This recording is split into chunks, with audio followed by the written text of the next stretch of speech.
Everybody, this is Patrick from Sasquatch in the Wild.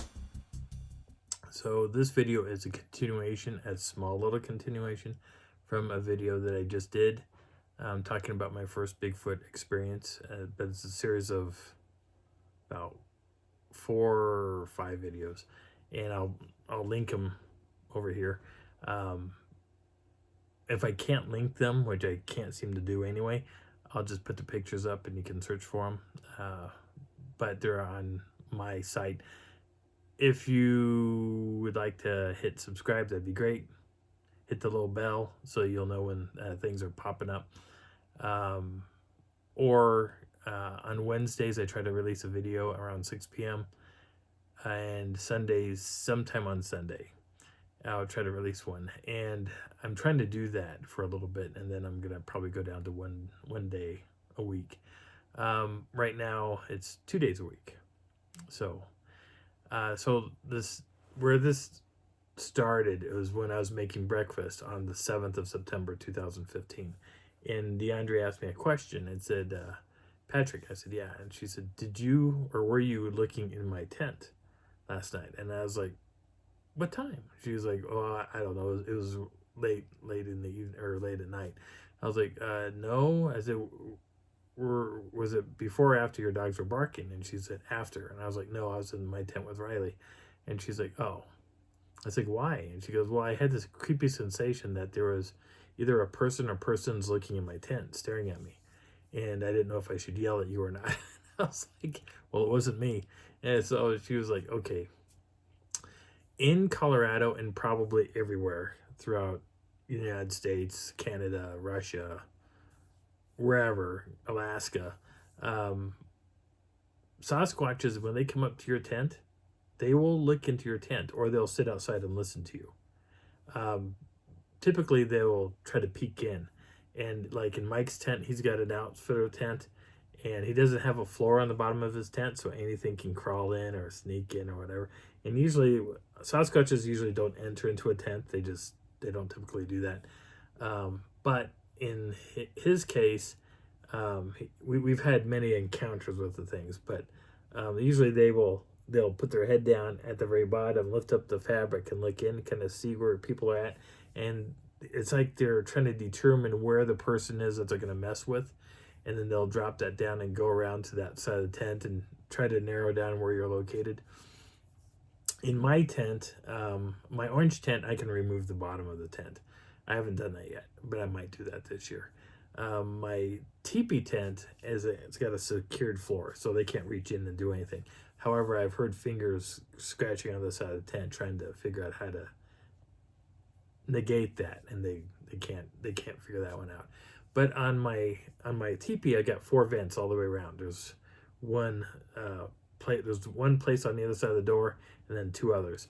And they will typically go around and they will close all my vents if they're open, and then they open up one vent, and what it does, it looks like this, and they will look through. They will stare at you, they'll look around, and once they see you, they'll just focus in on you. They'll just keep an eye on you. Now, if you feel brave, get off your cot, get out of your sleeping bag, get down on your hands and knees and look right at them. I've done that a few times, and it's fun to look at them because now you're face to face, and you really get to see things that nobody else gets to see. You get to see facial features, details you'll never get to see. Other people only dream about this. But the first time I did this with this little kid, it was like an infant.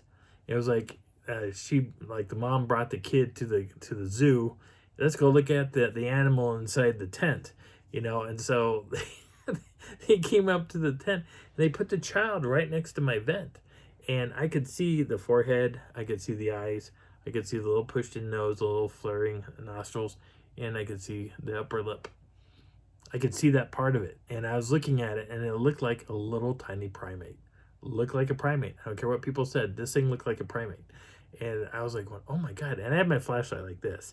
Now, the eyes, instead of seeing color right here and a black pupil, that kid's eyes looked like little silvery dimes. And they were reflective. And I thought that was strange. So I said, sorry, dude. And I turned off the flashlight, put it down, and I looked at it, and it had a faint glow effect kicking in. And I was like, wow, that's cool. And I just sat there and I stared at this kid for probably about 5 to 10 minutes until I heard movement and that kid was pulled away. And I saw the kid, like I could see the arms and the little fingers being pulled away.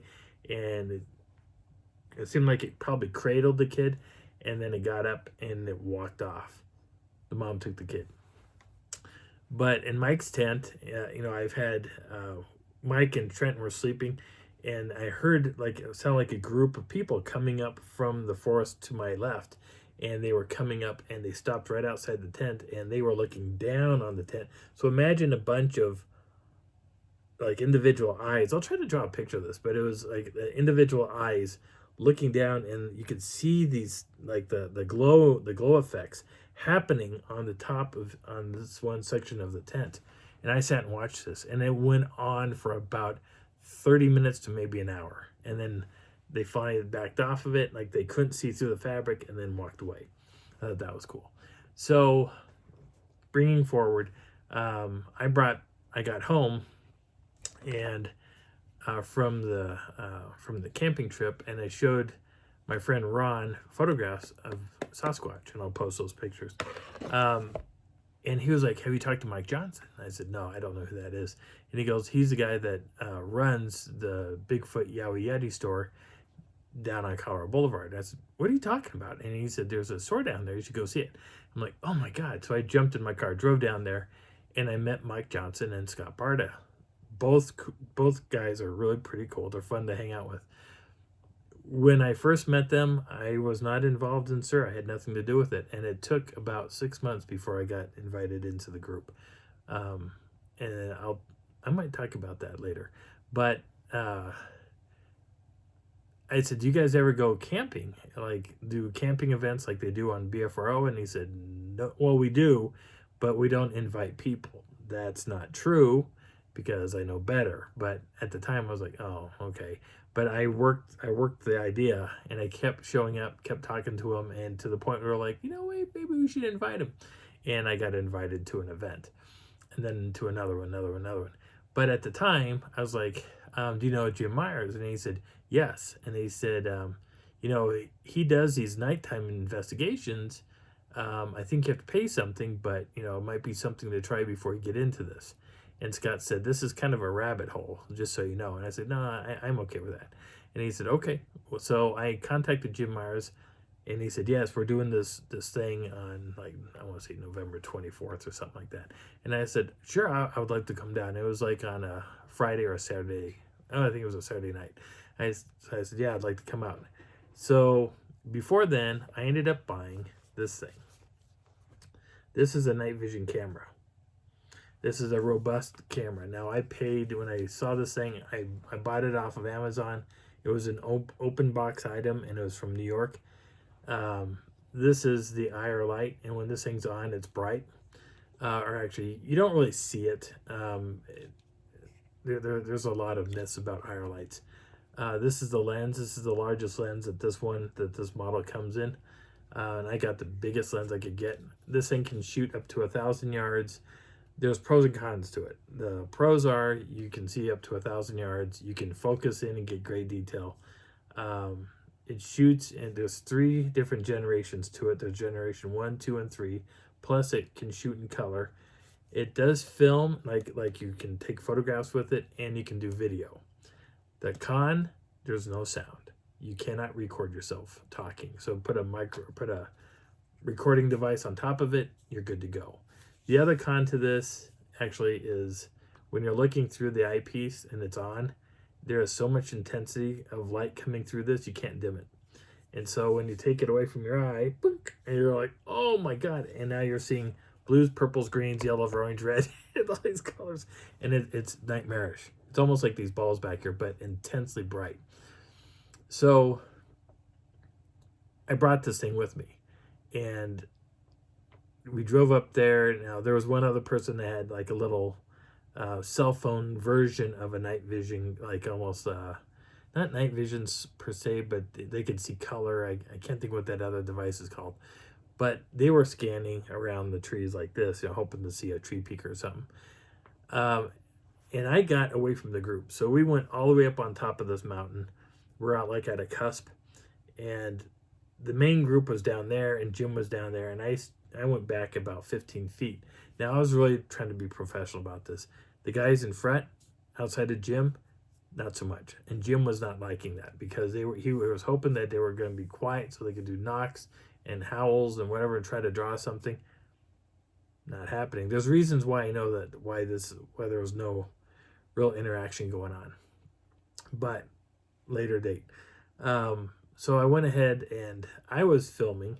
I had my camera up and I was filming all the way around from where I was at, because my point of view, I was up on a hump and I could see down into the valley all the way around, and I was filming all the way around, and I see this tree and I see what looks like a chimpanzee looking at me, just staring at me.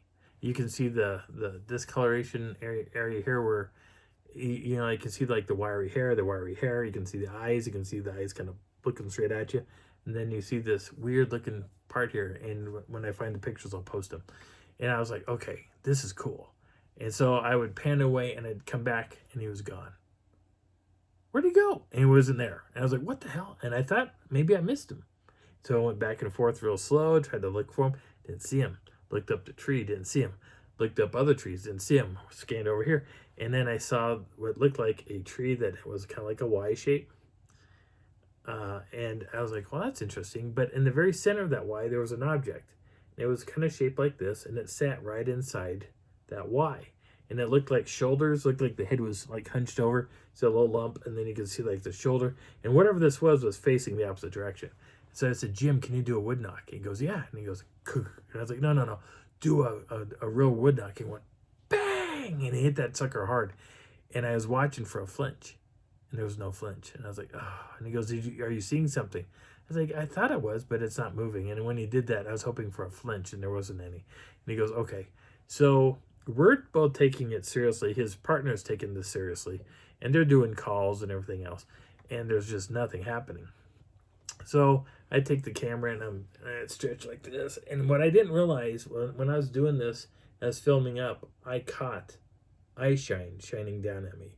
And I had no idea they were up there. No clue. I don't know what was up in that tree above me. No idea. And so I was like, ugh, so I'm stretching, and eventually he said, let's just go ahead and go down. So I did another scan, and I see that chimp face again down in that valley right next to that tree. I'm like, what? So we waited for a little bit because I guess there was other people that wanted to do some knocks and stuff. So I'm still filming down into that area. I look away for a second and come back, and I can see the face, and it looks like I can see a hand slowly moving in front of the face, ever so slowly. And I was like, am I seeing that right, or am I just seeing things?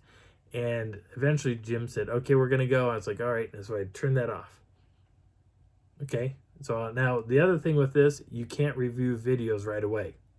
You have to go home and then review it when you get home. To plug it into your computer or whatever. So we end up walking down the hill. Now it's cold outside.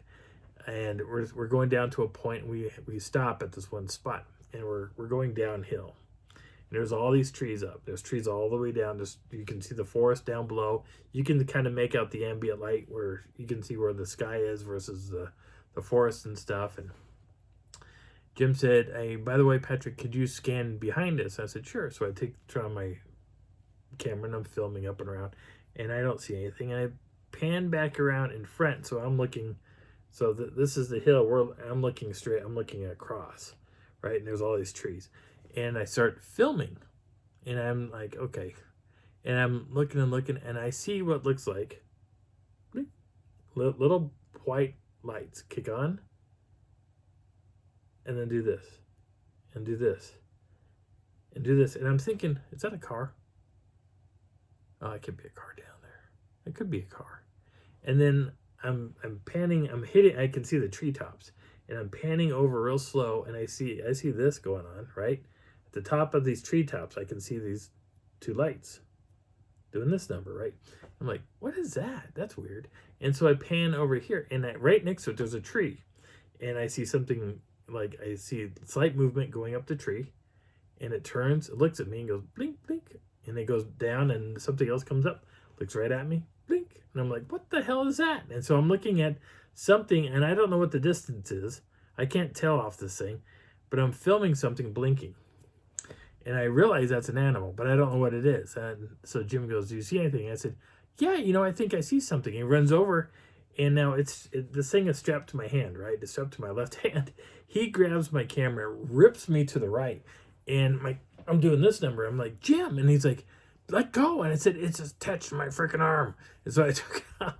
And I said, "What do we do? Don't adjust the settings." He goes, "Well, I want to see." And so he's going through it. He's like, I don't see. How do you look through this thing? I don't see. And he's all over the place. And I was like, "Jim, you need to come down." And he's like, "I'm trying to see what this is. Where are you looking?" And I said, "Well, I'm looking over here." Well, he's doing this. And he's like, I don't see it. How do you adjust this? And I said, "Don't hit the buttons because you might turn off the video." He's like, "Oh, well, how do you focus?" I said, it's on the outside. And I keep saying it's right here. This is the focus. And I put his hand on, this is the focus. He goes, okay.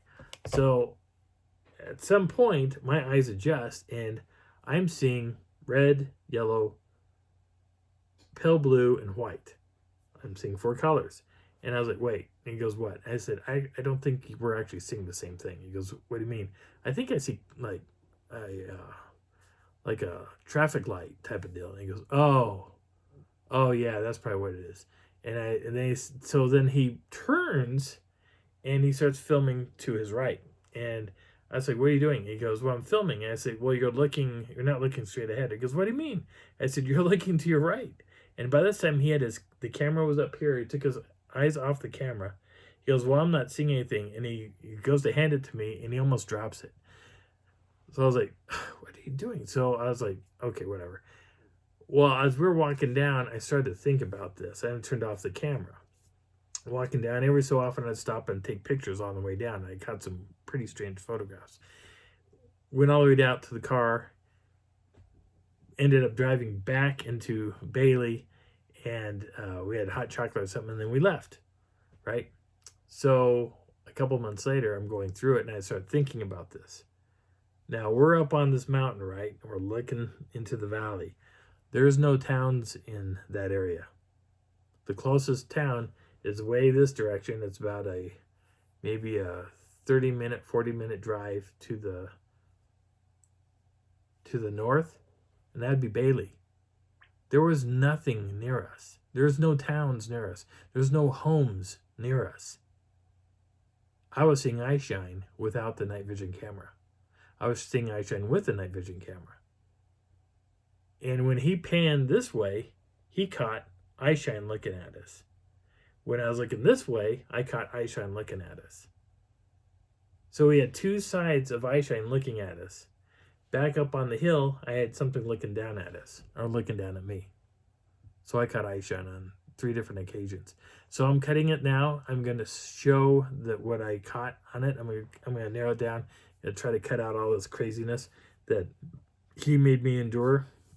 I'm going to post it, and I hope you enjoy it. Again, my name is Patrick. This is Sasquatch of the Wild. I hope you're enjoying the journey.